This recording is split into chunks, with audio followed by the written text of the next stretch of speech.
Ya, menjadi negara dengan waktu pemulihan yang terbilang cepat terdampak pandemi COVID-19 membuat China diproyeksikan akan memimpin ekonomi dunia dengan menduduki peringkat pertama, negara dengan ekonomi terbesar di bumi ini. Bahkan posisi negara adidaya Amerika Serikat harus rela terkalahkan oleh China dari segi perekonomian yang juga ikut anjlok dihantam pandemi COVID-19. Seperti apa? Akan kita ulas bersama dalam Gulingkan AS Cina Rajai Bumi. Nah, lepas dari jeratan pandemi memang menjadi harapan di hampir seluruh negara di dunia.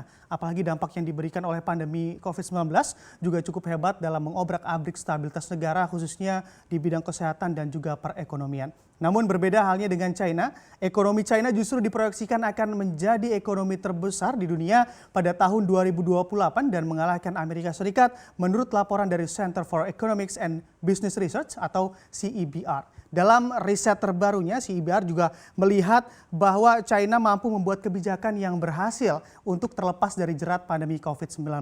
Dalam laporannya disertakan pula proyeksi di mana PDB per kapita China juga akan terus mengalami pertumbuhan yang positif hingga tahun 2035. Bisa dilihat di sini CEBR menaruh proyeksi ekonomi China dengan PDB per kapita yakni pada tahun 2020 saja sudah mencapai angka 59 miliar dolar Amerika Serikat dan juga bisa kita lihat terus mengalami peningkatan hingga pada 2030 diproyeksikan PDB per kapita China di angka 26.365 miliar rupiah dan juga sekaligus membuat China menjadi negara dengan ekonomi ranking pertama di dunia. Nah, selain itu pangsa China dalam PDB global juga telah meningkat dari 3,6% pada periode tahun 2000 begitu dan pada tahun terbaru hingga 2019 di angka 17,8% dan diproyeksikan masih akan terus tumbuh. Bahkan di tahun 2023 China diperkirakan sudah mampu melampaui ambang batas per kapita di angka 12.356 dolar Amerika Serikat sekaligus menjadi negara dengan berpenghasilan tinggi di dunia. Meski dengan kondisi tersebut China juga akan tetap jauh lebih rendah dilihat dari standar hidupnya dibandingkan dengan Amerika Serikat dan negara-negara di Eropa. Untuk di Amerika sendiri saja pendapatan per kapitanya rata-rata sedikit di atas 63.000 dolar Amerika Serikat, sedangkan di Inggris hanya di atas 39.000 dolar Amerika Serikat. Lalu apa sajakah faktor mengapa China begitu powerful dari segi perekonomiannya di tengah pandemi COVID-19? Bisa kita lihat di slide selanjutnya. Nah, ini dia. Memang yang pertama tak lain dan tak bukan China menjadi salah satu negara yang berhasil untuk menangani dan mengendalikan COVID-19 yang mewabah di hampir seluruh negara di dunia. Langkah karantina wilayah besar-besaran di awal pandemi COVID-19 membuat ekonomi China juga terus tumbuh dengan angka yang tidak dibayangkan di negara-negara terdampak COVID-19 lainnya. Bahkan China juga menjadi negara yang selamat dari jurang resesi di saat negara-negara lain harus tumbang begitu ataupun rela masuk dalam jurang resesi. Pada periode Juli hingga September, China juga berhasil mencatatkan pertumbuhan ekonomi positif begitu di angka 4,9% dibandingkan periode yang sama di tahun lalu.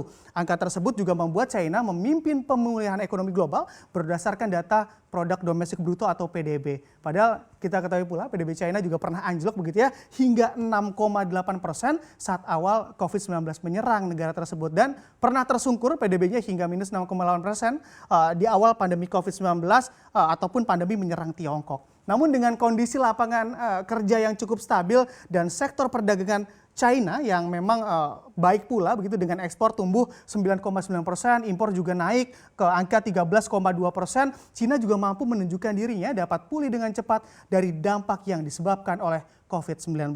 Hal-hal tersebut juga tentunya banyak dipengaruhi oleh kebijakan yang dikeluarkan oleh pemerintah, yakni memang dalam upaya yang kuat melawan pandemi COVID-19 disertai kebijakan makroekonomi serta keuangan negara yang kokoh. Sehingga langkah tersebut pula dapat mengurangi dampak krisis akibat COVID-19 dan membantu ekonomi untuk kembali pulih. Dan berbeda dengan Amerika yang kemungkinan akan mengalami rebound yang kuat begitu ya pasca pandemi pada tahun 2021 atau pertumbuhannya melambat menjadi 1,9% per tahun dalam periode antara tahun 2022 hingga tahun 2024. Lalu kemudian menjadi 1,6% setelahnya. Dan memang lalu negara mana saja yang masuk dalam jajaran negara dengan ekonomi terbaik di tengah pandemi COVID-19 ini? Bisa kita lihat di slide selanjutnya. Nah, di sini Bisa dilihat di sini data yang dipublikasikan oleh CEBR, memang inilah negara-negara yang masuk dalam jajaran negara dengan ekonomi terbaik ataupun di posisi pertama terdapat Amerika Serikat di tahun 2020, dilanjutkan di posisi kedua ada China, Jepang, Jerman, Inggris, dan di posisi ketujuh ada negara Perancis begitu. Tapi berbeda di tahun 2030, proyeksinya berbeda, Amerika Serikat akan berada di posisi kedua, sedangkan China sendiri akan berada di posisi pertama.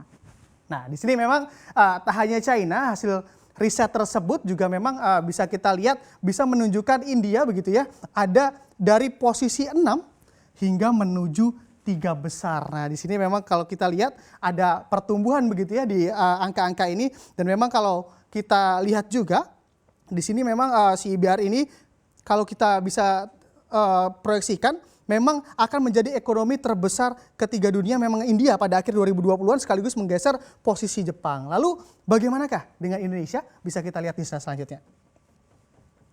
Nah, di sini dalam proyeksi CEBR, dan memang ekonomi Indonesia juga akan terus menanjak atau bahkan mampu menembus peringkat 10 besar dunia.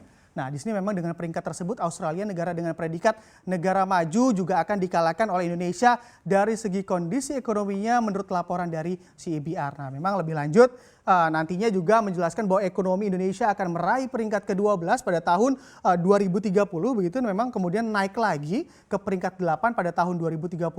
Pada tahun 2030 GDP Indonesia juga diproyeksikan mencapai 2.477 dolar Amerika, dan 5 tahun berikutnya atau pada tahun 2035 mencapai 4.026 dolar Amerika. Angka tersebut juga meroket dari GDP Indonesia di tahun 2019 yang hanya berada di kisaran 1.120 dolar Amerika saja. Dan sebagai informasi, CEBR ini memang adalah lembaga yang berbasis di London dan sudah 25 tahun terakhir memberikan risetnya di bidang ekonomi dan analisis keuangan bagi ratusan perusahaan swasta dan publik di dunia.